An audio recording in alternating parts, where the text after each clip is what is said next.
Well, hello, Grace Fellowship, and welcome back for another edition of the Pastor's Podcast, something we've been doing for a good little while now. Yeah. I don't know the exact number. I think we're around 15. Something like that. Something like that. And as you notice, it's extremely different today. So what we got going on is David is with his family on fall break. They're up in North Carolina, enjoying some time camping and kind of outdoors and playing. And yeah, we all are. This is one of Jacob's favorite places. This is Jacob Pullen. Most of you know Jacob, and we're super excited to have him.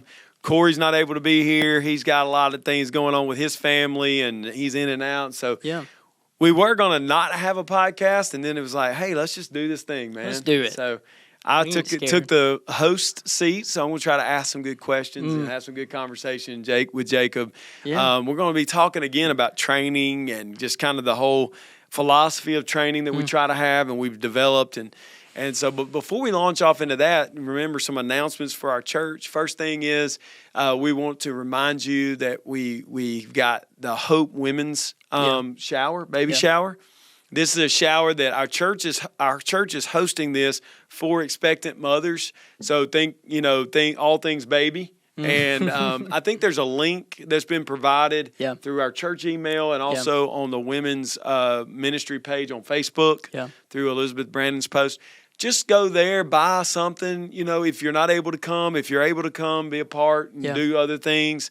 Contact Elizabeth or one of the ladies, Gail or somebody, and they can get you more information. But we really want to celebrate these young moms and their expectant babies.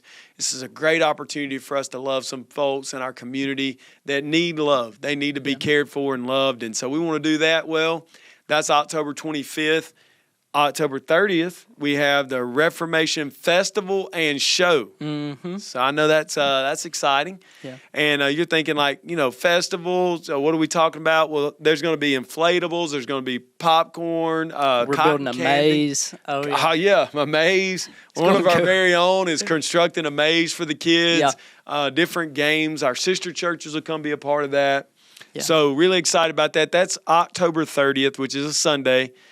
4 o'clock in the afternoon, you guys come up here. There'll be food. There'll be fun, music, costumes. We'll have different costumes for a costume contest. Mm-hmm. We've been doing that for a few years. Usually we give away Chick-fil-A cards. So the Lord's Chicken. Yeah, you got it. And so, we've just we've really loved this through the years. But we put a little spin on it this year. So it's festival and show. Oh, yeah. Yeah. So what that means is this service that we're having afterward, it'll start, I think, at 6 o'clock, 6:30. I think it's 6 o'clock. We're going to start, move into the sanctuary, and it's going to be geared for the kids. So what we mean by that is there's nobody's going to be preaching a long sermon, no long monologues or anything like that. It's going to be super fast-paced, high energy. Oh, yeah. And the core of it is going to be some very special historical reformational characters who are going to visit with us and talk to us about the 5 statements of the Reformation. We're going to have 4 or 5 different pastors playing the parts. So you telling me you dressing up? Apparently so. So we've got we've got a lot of different things for you in that show. Yeah. You're going to want your kids to be there. There's going to be a short video, a cartoon video about the Reformation. And this is the other thing. It is for the kids, but at the same time, it's going to be meaty enough for adults also. So if you're coming to the 4 o'clock time, just stay with us. It'll be about an hour long. We're going to work hard to have singing, lots of interaction and things in that service so your kids will enjoy it. And if your kids get loud in the service, that's awesome too. It's no big deal. And we want this to be a time for all of our family to enjoy. And so we're looking forward to those 2 things coming up this month. And then November 6th, I know, just go ahead and throw that out there. We're having a Friendsgiving through the women's ministry. Yeah. So I'm sure there'll be more details about that November 6th. No home groups on October 30th. No home groups on November the 6th. But home groups this week coming up. And so make sure you're involved in those home groups and really connecting in community. Speaking of community, we took in new members. I think 14 new members. Oh, yeah, man. Joined us. Really exciting this past week. It's exciting. And so the Lord's really blessing the church. We're growing. And so just continue to love people well, church. Continue to be in your neighborhoods and your sports teams and in all the different areas of your work and your day. Just be speaking to others about Christ and then naturally flow that into, hey, we'd love for you to, if you're not in church, we'd love for you to be with us on Sunday mornings. And so also kicked off this last week, Families Count. Oh, yeah. And had some families involved with that. And so just a really exciting time right now around Grace Fellowship. And God's doing a lot. Yeah, He is. Going really well. Well, today we thought that what we would do is kind of continue. 2 weeks ago on the podcast, we started talking about training. And we talked a lot about formal training with Ryan Limbaugh here, different seminary experiences. And then last week came back with Bob St. John. And, Bob, I mean, what can I say? Bob's incredible. He's incredible. I like to say Bob's the OG. And for all those who don't know, that's original gangster. So he's the original gangster for Jesus around here, man. I love how you're the one educated on what OG means. Absolutely, man. So he really is. Bob is one of the godliest men I know. Yeah. He gives his life to the kingdom and to the work of the kingdom and loving young guys. And we talked with him about what it looks like to, less formal, more informal training last week. And so this week, what we want to do to kind of wrap up this view of looking at training, we want Jacob. We invited him to come on because Jacob is kind of our test child in guinea pig. He's the guinea pig of training around Grace Fellowship. We trained people informally for a lot of years, but Jacob was one of the original. David also came in during that time. Tyler Winfrey. These three guys were kind of the first to be treated as interns here at Grace Fellowship. And so I want to talk a little bit with Jacob. Jacob, thank you for being with us. We're so excited to have you, man. Absolute privilege. Yeah, man. And Jacob has been leading the podcast with some other guys in the singles ministry also, the young adult ministry. So you make sure you check that out. They do a really good job with that. Jacob, talk with us a little bit about, your background, how you came to Grace Fellowship. Just share a little bit of your story. Yeah, man. So I did not grow up in church. I was in high school when a guy invited me to go to a youth group. Ended up going that night, and youth pastor shared the gospel and went home and gave my life to Christ. And wow. Man, from there, you could not crowbar me out of that church group from anything and everything. Got so plugged into that. This was a church in Boaz. Not too long after that, they asked me to start leading Sunday school classes, and we started a singles ministry. And man, God started doing some awesome stuff there. And we were having like a youth group get together on my farm, and we were having a fire. And man, that night I felt like God was calling me into ministry. And at that fire, I went and grabbed a guy there, and I said, "Hey, man, I feel like God's calling me into ministry." And he said, well, let's get you plugged in. And so from there, served there leading Sunday school, and then we started a college ministry there. I was going to a junior college in Boaz, Sneed State. Yeah. So started inviting some people there. We started a college ministry. And then I got word that there was a church being planted in Abertville. So some friends of mine were involved in that, and they called me up and asked me if I'd like to be a part of it. So I served there at Beulah Baptist in Boaz for probably about a year and a half. And then I moved to this church plant in Abertville and served there with the college ministry as a college pastor there for probably about 3 or 4 years. Ended up going off to work at Ridgecrest, a ministry in North Carolina. Worked up there for off and on for 2 years. Came back to JSU, was involved with First Baptist Jacksonville, with the college ministry that they have there with being engaged. Served there for a couple of years, and then one morning I had one of our small groups. I met a guy named Ethan Knight, and Ethan told me about. He came and he told me about Grace Fellowship, and we ended up coming that next Sunday and meeting Corey and yourself. And Corey texted me the next day and asked me to go out to eat for lunch. And man, we went and just struck up a friendship. Started meeting weekly on Wednesdays at Wendy's. I don't know how that man wanted to act. I've never met a person that wanted to go to Wendy's. Right. It's just always you wind up at Wendy's. And then you met Corey. Corey Exactly. will eat anything that doesn't eat him first. That's the way that works. And so we met at Wendy's for a long time. Started a friendship. Started a companionship and discipleship. And then he told me about this position of intern. I got involved with the young adult ministry at the time, and then really from there, that was actually last month was 2 years. Yeah. So this October right now I've been at Grace Fellowship for 2 years and 1 month. That's so awesome, Jacob. Yeah. And man, we're so glad you're with us. And just a couple of high points in that to me was, hearing the gospel, really kind of fresh to the gospel. Oh, yeah.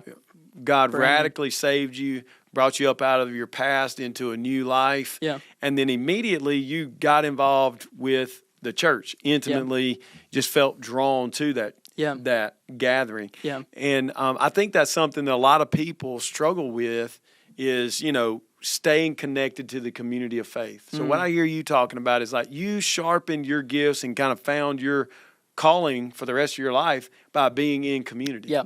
And that's one of the staple parts here with the young adult ministry serving at Grace, is one of the staple parts of a Thursday night is that a Thursday night is not a Sunday morning.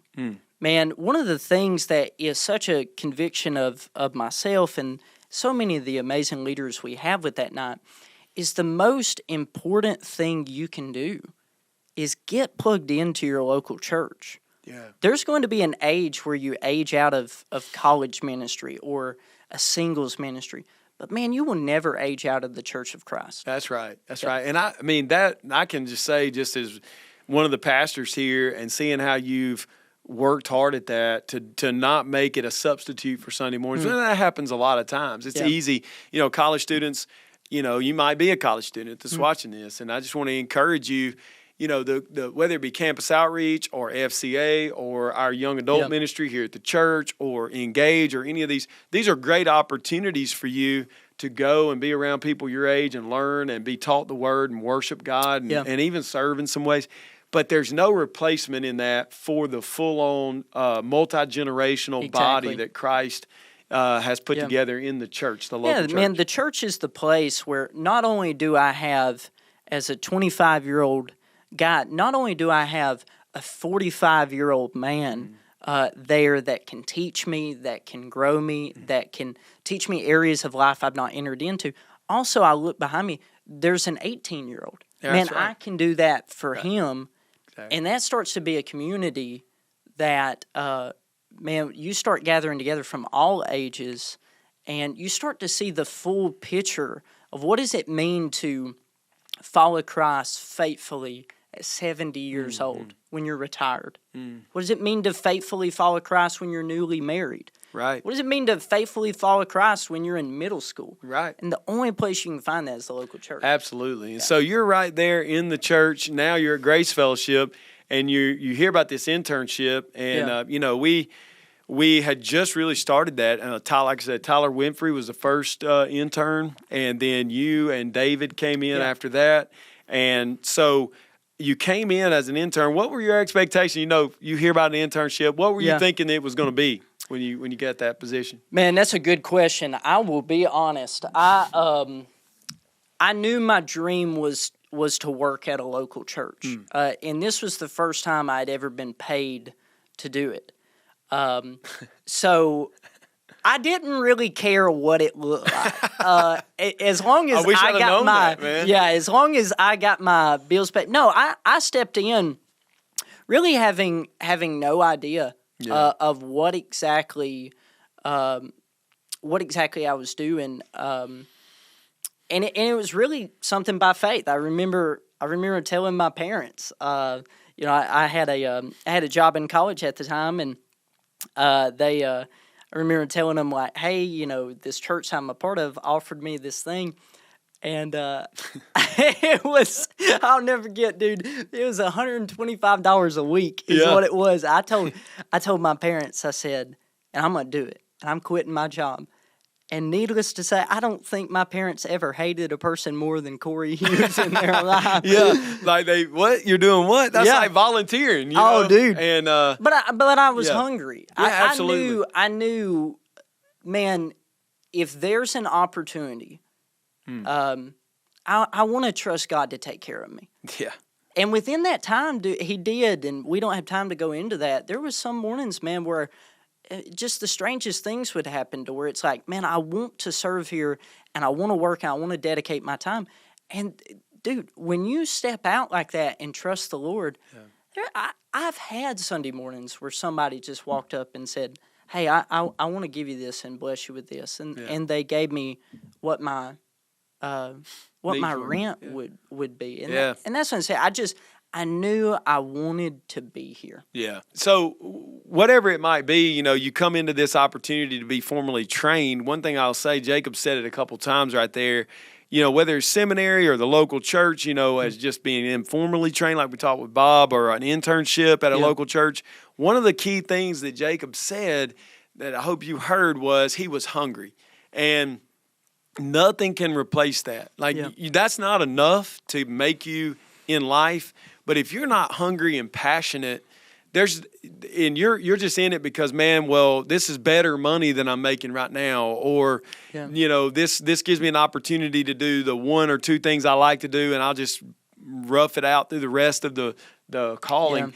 That'll never last. And if it does last, it'll be a perversion of true ministry. What we saw in you early on, Jacob, Corey saw it that first time y'all met, and then the next weeks where y'all continue to meet, he came to me and he's like, I really believe this guy has a future in ministry. I believe in it. Let's give him this opportunity. We talked to the elders. Luckily, they were on board with it. You came on as an intern, and so that position really was new. And so what our goal was just to have you with us all as much as possible. Yeah. And man, you really did that. You threw yourself into it. You found ways to get around us, to spend time with us. But it wasn't all roses. There was a lot of adjustment, personally, I think, for you and also for us as we were training you. Yeah. And so talk just a minute about, okay, I'm a young guy or lady, and I've got someone older than me spending time with me. What are some of the things that, man, might be confrontational? We don't like to talk about it, maybe, but what's some things that might happen where you, even from your personal story, where it's not easy? Yeah, man. Well, I think when we come into following Jesus, there are certain things that we're not automatically leaving behind us. There are personality traits. There are weaknesses. We may be a part of the new creation, but there's still some old stuff clinging around. Yeah.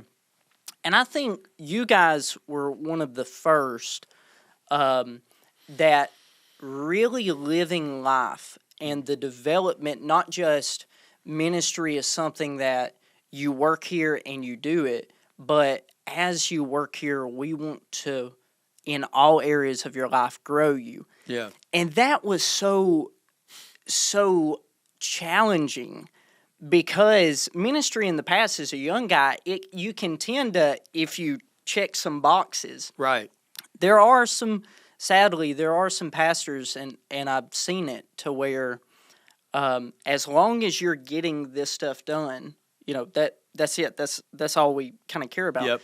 Really what I came here and I saw was this idea of this isn't just you're hired to do a job. You're hired to have time set aside so that you can be grown. Right. So that you don't have to worry, nothing wrong with it, but so that you're not out working 40 hours a week, but that 40 hours can be here to be shaped. Yeah. And I remember that was so new for me, because the idea of being friends and doing life together and talking to you and being honest, it was new to me. And I think I came in with some... I just want to do this job well.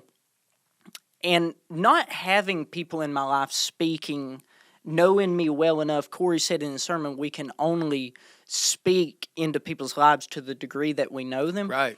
Well, because sometimes ministry can just be a task you perform that a local church appreciates, I think I kind of came in and this idea was so foreign to me that when a Corey or a Carlton is actually wanting to get to know me and to form me, because I have never had that, there were some, as a young and even being exposed maybe to some successful, the Lord using you in some ways. Right. What a lot of times we don't talk about is that, man, that can lead to being puffed up. That Right. can lead to a young man truly believing he's God's gift to the local church.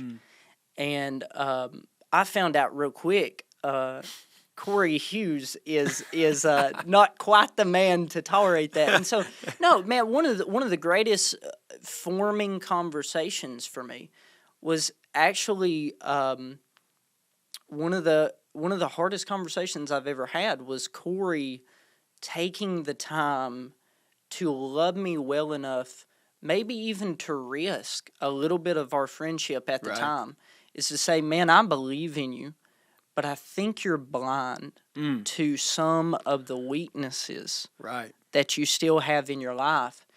And he spoke to those. Right. Well, I think so often what happens for all of us is we get in these ministry positions or we get into leadership positions or whatever, and the world has kind of shaped us to hide our weaknesses and to project our strengths.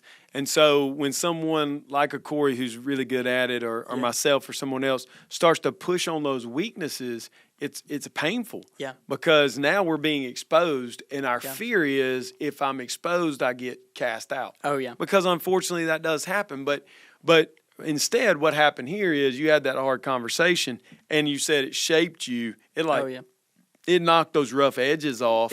And better propelled you forward into ministry so that you could do more effective work in life. So I think, what I'm hearing is the willingness to be in the saddle, doing ministry was there, this burning passion.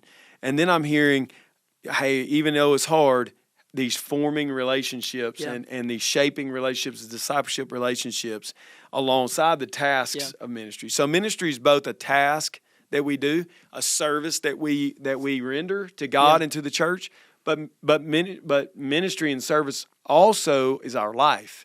Ministry is not just something we do; it is who we are. And I think that side of it started to come out so just from our perspective, so we're seeing this, and we're not seeing it as, man, Jacob's fallen so short. We're seeing it as, man, look at what God's blessed us with, this young guy that has so much passion and zeal, and he's willing to learn. And I don't know if you're watching this and you don't know, if you go down our hallway, you look at my office and see the bookshelves, and you go to Corey's office and you wonder if he reads books or not. and then you get to Jacob's office, and here's this guy who's 25 years old, and he's already like amassing this bookshelf full of books. And so what I take that as is you came in here and you're already hungry to learn. It's like every time I mentioned a book, you were buying the book. Every time Corey mentions a book, you're buying the book. You're going in our bookshelves and looking at titles and going and buying those. And so a lot of that $125 is on your bookshelf. He's not paid at $125. He's not paid $125 anymore. But you have invested, and so that hunger turns into a seminary opportunity. So now you're at Grimke, right? Second year? Second semester. Second semester. How's it going? Man, it is going phenomenal. We just flew up last week, and spent we fly up twice a semester and spend a week up there in classes and brothers, and the Lord's blessed us to have 4 guys now going up there, and it's great. And Adam Swan. That is right. We still count him as one of ours. Yeah, man, we flew up there, and man, it really hit me of stuff that as a 16-year-old I used to dream about. I get to do now. That the dream came true. because, one, because of guys like you that were humble enough and faithful enough to look at others at how. So that's a product of amazing leaders. But man, going up there and being sharpened, because man, the Word of God is what changes people. Right. And so the better that we know that Word, and the better that as a minister that Word is inside us, we understand it, man, the better our ministry helps people. The better our ministry points people to Jesus. So whether it's reading a book, whether it's going to seminary, all of these pursuits should be done with the conviction of, I want to understand this Word better, because when I understand this Word better, that's what I truly believe can change people. Yeah. And that's what diving into these classes, reading and doing all these things that what seminary involves us doing is all for the pursuit of loving Christ more through His Word.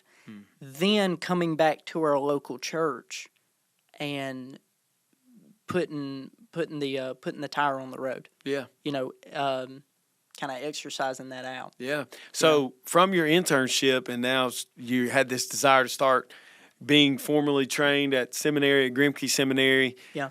Then in January of this year, right near the end of January, the elders of the church have interviewed you and considered you, and now roll you over into a assistant to the pastors. Yep. So you're the assistant to the pastors. It's a full-time job now.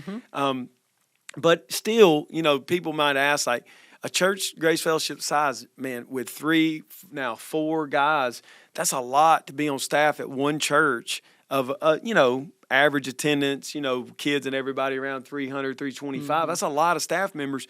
But here's the mindset behind that.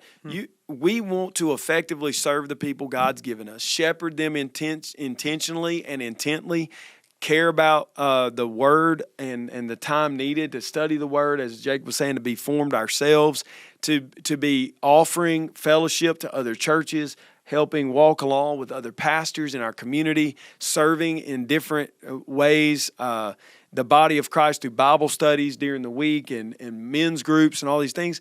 And another function is we might look and say, well, we could probably limp by without Jacob, or we could maybe hire somebody part-time. But what we want to do, and that's such wise on the elders' part and on Grace Fellowship's part for doing this, is we brought a young guy on full-time so that he can both work in the church, be trained by the church, and grow into a full-fledged pastor. He's on that track. He's growing. He's going along. And it's a natural progression from church member to intern to now assistant to the pastors to, we'll just say, not prophesying or anything, but you're going to be a pastor. I have no question. You stay on the track you're on. Our elders believe that about you. Our church believes that about you. You're going to be a pastor. You're somewhere, whether it's here or somewhere else. And so Grace Fellowship, I just want you to know, you're a part of training guys like Jacob. And because your leaders have a vision for it and you've accepted that vision, you're impacting a guy's life at 25 years old who has, by God's grace, a whole life in front of him of ministry. Who knows where that will end? And so it's not a dead end. When we're pouring our lives out to care for the local body, and then we're moving guys and God's moving on their hearts, and we're being moved to bring them along in ministry, whether that's through an internship program or as a full-time staff member or however we are moved, that's only going to pay dividends and bear fruit in the future. And so right now where Jacob is in our church body is very strategic, because basically he's running the behind the scenes, overseeing the daily function of the church. He's also being discipled by me and Corey and David and others. He's leading our young adult ministry. There's not a lot going on around here that you don't have your hands in some way or fashion. And Jacob, I just want to say to you, man, we are so thankful for you. We're proud of you. what God's doing in you. And just want to encourage you as we close out this podcast to just continue to be trained. Continue to give yourself to be teachable and to learn from those that God puts over you and in your life. Yeah, well, man, I just want to say to the elder body and to the church body of Grace Fellowship is that I want to say a thank you that trusting in that bringing on to be able to serve in this role, man, the impact that it's had in my life, will forever go back to this role that I got to serve. And I want to say to any young people or any of the young adults or anybody in general watching, I remember sitting down with the first ever mentor I got, and sadly that was over 5 years into my Christian walk. But I remember asking him, I said, if there is one lesson you could teach a young person, what would it be? And I remember it was Jesse Stewart. We were eating at a restaurant, and he said, above all else, be teachable. Yeah. Above all else, be teachable. And I will say that is always stuck with me. I see that modeled so well in y'all. But I do want to say, to a young person saying, like, I do have this passion, I do have this zeal, I believe God's calling me into this. What can I be?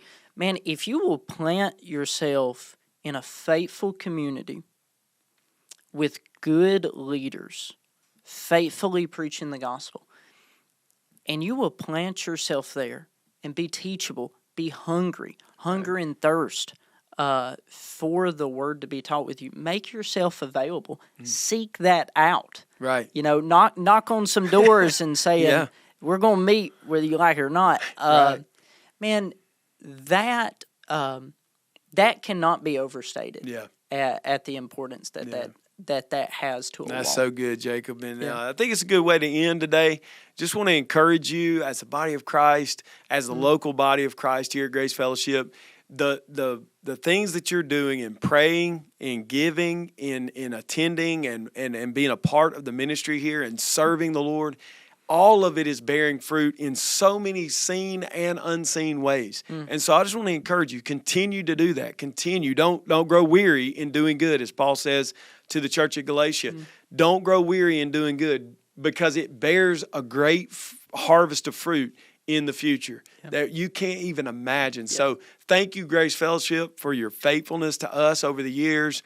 Mainly your faithfulness to Christ, but also to Grace Fellowship as a body and to one another, and to young guys like Jacob. You're really making a difference, and we look forward to next week. Hopefully, Lord willing, we'll have a table full of guys. We'll be doing something that hopefully edifies and builds you up, which is the goal of this whole podcast. Thanks for being with us, and we'll see you next week.